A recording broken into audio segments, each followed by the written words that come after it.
Hello Manchester United ပြည်သူများနဲ့ဘောလုံးချစ်ညီကိုမောင်နှမများအားလုံးပဲမင်္ဂလာပါဆိုတော့ကျွန်တော်တို့အခု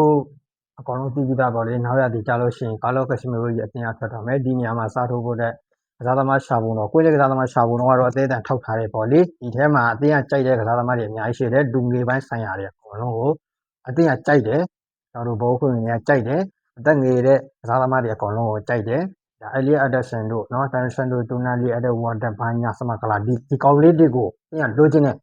ထားလိုက်တော့လိုချင်တယ်အဲ့တော့လိုချင်တော့အသေးအတန်တွေလိုက်နေတယ်ဆိုတဲ့အကြောင်းတက်နေတဲ့တည်င်းကတော့တည်င်းပါပဲအဲ့တော့ကျွန်တော်တို့ Carlo Casemiro ကြီးအတင်းကနေထွက်တော့မယ်သူကကျွန်တော်တို့ Manchester United ရဲ့ main တိုင်ပင်အဓိကခရာကြတဲ့ကစားသမားဆိုတာအကုန်လုံးမြင်တွေ့ပြီးသားအဲ့တော့ဒီနေရာမှာစားထိုးဖို့တဲ့လူရှာမှာဟုတ်ပါ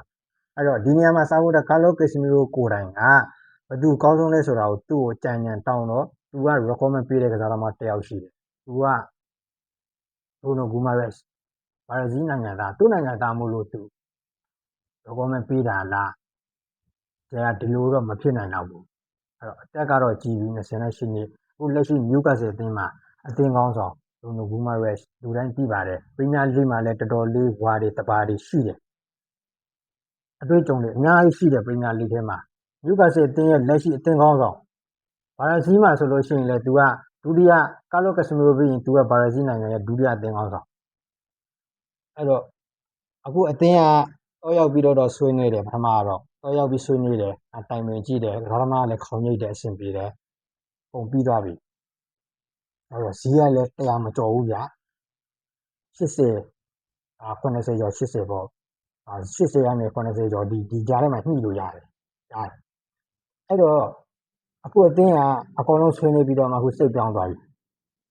အန်ဒိုတိုနာလီလိုနာမည်တွေကြီးလာတယ်Elliot Anderson စောကြီးကနာမည်ကြီးပြီးသားအဲ့ Warden တို့ Carlos Baleba ကြီးတယ်ထားလိုက်တော့သူတို့ကအသက်ငယ်တယ်အသက်ရွယ်ပိုင်းဆိုင်ဆို20နဲ့ဟိုက20နဲ့5နှစ်ကစားသမားရှိတယ်22နှစ်ကစားသမား23နှစ်ကစားသမားဟိုက28နှစ်ကစားသမားတက်ကဘယ်လောက်မှကွာတာမဟုတ်ဘူးအဲ့တော့အသက်ကြီးတဲ့ကစားသမားတွေကိုလုံးဝထည့်ပြီးတော့မစင်ရတော့ဘူးငါအတင်းကမဝယ်တော့ဘူးငါအတင်းကတက်ကြီးတဲ့ကစားသမားတွေအဲ့လိုမျိုးမလိုချင်တော့ဘူးဆိုပြီးတော့နောက် option တစ်ခုစဉ်းစားလိုက်တယ်အဲ့တော့ဒီကိစ္စနဲ့ပတ်သက်ပြီးတော့ကျွန်တော်ပြောချင်တာကအသင်းတစ်သင်းပါဗျာအသက်ငယ်တဲ့ကစားသမားလေးရှိရမယ်အသက်ကြီးတဲ့ကစားသမားလေးရှိရမယ်ဒီလိုမျိုးစုံလင်နေမှရမှာဘာဖြစ်လို့လဲဆိုတော့အကုန်လုံးလူငယ်တွေကြီးပဲစုဖွဲ့ပြီးတော့ဒီအောင်မြင်မှုကြီးတစ်ခုချန်ပီယံလမ်းကြောင်းကြီးကိုတွားဖို့ဆိုတာမဖြစ်နိုင်ဘူးလုံးဝမဖြစ်နိုင်တဲ့ကိစ္စအဲ့တော့ဒီအသင်းပါဗျာဝါရင်ကစားသမားအခုကာလိုကက်စမီရိုထားဥပမာထားပါတော့ကာလိုကက်စမီရိုဝါရင်တာမှရင်လုံးဝအောင်မြင်မှုဆိုလို့ရှိရင်ကစားသမားပိုင်းဆိုင်ရာနဲ့ကစားသမားဘဝတက်တဲ့တစ်လျှောက်သူလိုချင်တဲ့သူ့မှာရထားတဲ့အောင်မြင်မှုတွေအခမ်းအနားတွေအများကြီးကြီးခမ်းနားမှုတွေအများကြီးအကုန်လုံးယူပြီးသားပြီလိုအပ်တာအကုန်ယူပြီးသားပြီအဲ့တော့သူ့မှာနောက်အမြင့်ဆုံးအောင်မြင်မှုဖြစ်တဲ့ကမ္ဘာဖလားပဲကျန်တော့တယ်ဒီလိုမျိုးကစားသမားဒီလိုမျိုးဝါရင်တွေ့ကြုံရှိတဲ့ပွဲကြီးတကယ်ပွဲကြီးပွဲကောင်းတွေမှာဒီလိုမျိုးတွေ့ကြုံရှိတဲ့ကစားသမားနော်ကာလိုကက်စမီရိုအခုအသင်းကနေထွက်တော့မယ်အသင်းကတော့အသင်းကလူတွေကတော့ပြောတာပေါ့အဲ့တော့အခုလက်ရှိ Manchester United မှာအဆင်ပြေနေတဲ့နေမတော့ပါနဲ့နင်းကိုလာစားလေးချုပ်ပြီးတော့ငှားသိမ်းမယ်နောက်တစ်နေ့လောက်ရမလားအဲ့ဒါရနိုင်တဲ့အနေထားလားစဉ်းစားကြည့်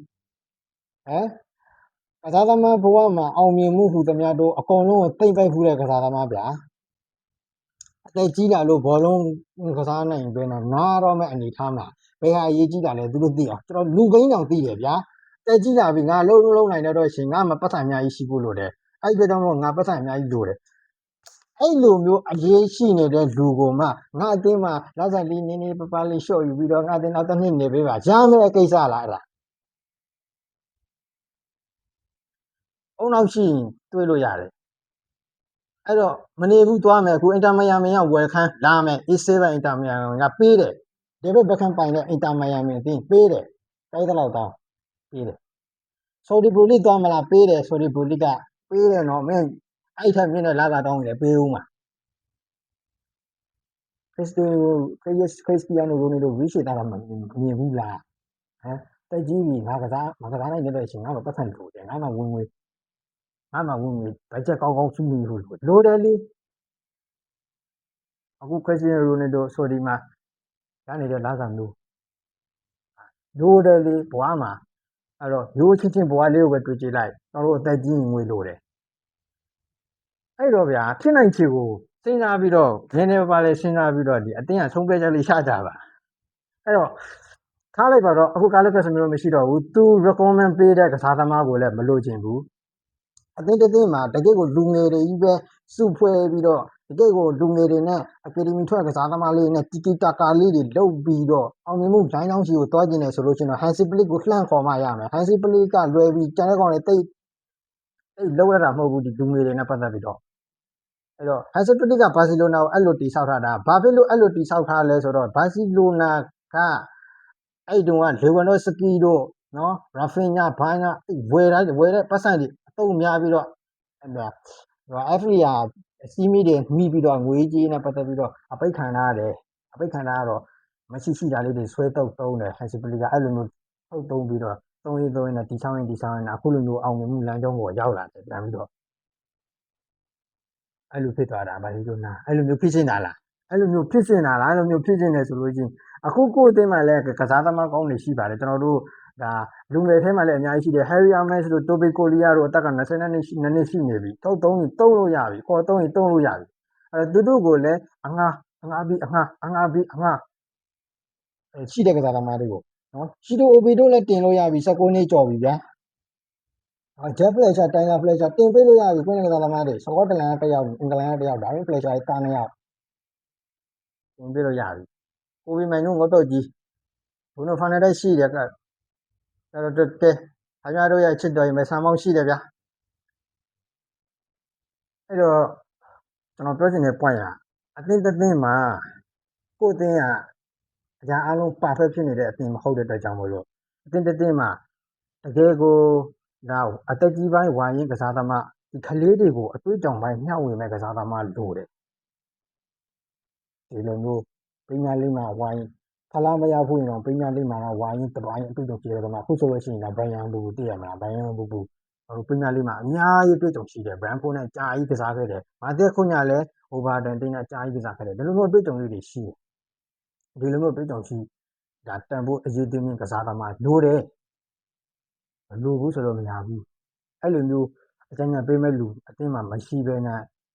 ဒီအတင်းကိုလူငယ်လေးနဲ့တိဆောက်လူငယ်နဲ့တိဆောက်မယ်ဒါပဲစိတ်ကူးရင်လို့ကတော့ရမှာမဟုတ်ဘူးဒါကတော့ကျွန်တော်ဘယ်လိုမြင်ကြလဲအဲ့တော့တက်ကြီးပျက်စီးတော့ဝဲမယ်ပြစ်မယ်ဟုတ်ဟာရီမကွန်ရတော့ဟုတ်သေးတယ်နော်ဟာရီမကွန်ရပရီးမီယာလိပါတီယူဘူးတယ်ဟာရီမကွန်ရလက်စတာမှာပရီးမီယာလိယူဘူးတယ်အဲ့လူလည်းအယူပါပြီလို့ဆိုတော့သူကကြောင်းပြန်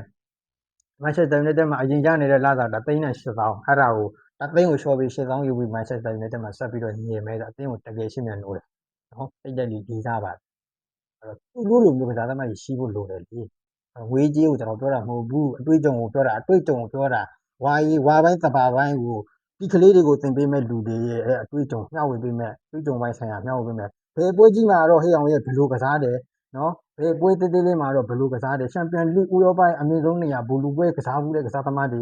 ဒီလိုမျိုးတွေအတွေ့အကြုံပိုင်းဆိုင်ရာ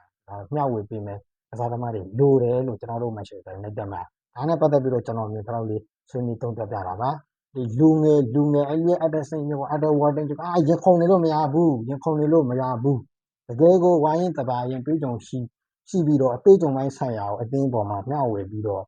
ဒီဆုံးမဒါမျှဝေပေးမဲ့ကစားသမားလည်းလိုတယ်ဆိုတဲ့အကြောင်းအတင်းတင်းမှာကလေးတွေပဲပြောလူငယ်တက်ငယ်ကိုလည်းညှို့လေးလို့မရဘူးဆိုတဲ့အကြောင်းပေါ့လေဒါကတော့ကျွန်တော်မြင်တဲ့လောက်လေးကိုရှင်းလေးလုပ်ပြတာပါအဲ့တော့အခုကြည့်နေကြတဲ့ Manchester United ပရိသတ်တွေအနေနဲ့ဘယ်လိုမြင်ကြလဲအောက်က comment ထဲမှာ message ပေးကြပါဦးအားလုံးကိုကျေးဇူးတင်ပါတယ်Manchester United ပရိသတ်များကိုစိတ်နှပြကြမ်းမှဆက်လိုက်ကြပါစေ